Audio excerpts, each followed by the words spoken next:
বাংলাদেশের চলচ্চিত্র ইতিহাসে যদি কোনো নাম আজও কোটি মানুষের হৃদয়ে বেঁচে থাকে, তিনি সালমান শাহ। জন্ম 19 সেপ্টেম্বর 1971 সাল। সিলেটের এক সাধারণ পরিবারে তার জন্ম, কিন্তু তার স্বপ্ন ছিল অসাধারণ, বাংলা সিনেমাকে নতুন উচ্চতায় নিয়ে যাওয়া। মাত্র 3 বছরের ক্যারিয়ারে তিনি অভিনয় করেছেন 27টি চলচ্চিত্রে। তার প্রতিটি দর্শকদের হৃদয়ে স্থায়ী হয়েছে।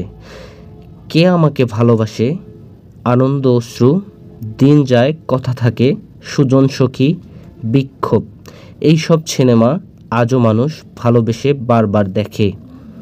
সালমান শাহ শুধু একজন নায়ক ছিলেন না, তিনি ছিলেন এক যুগের প্রতীক, এক আবেগের নাম।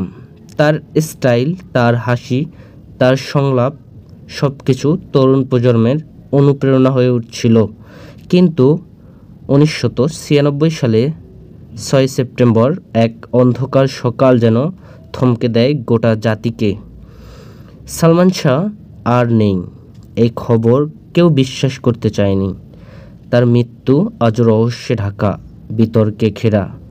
তবু একটাই সত্য, সালমান শাহ মরে যায়নি, তিনি বেঁচে আছেন কোটি ভক্তের মনে, প্রতিটি পর্দায়, প্রতিটি হৃদয়ে।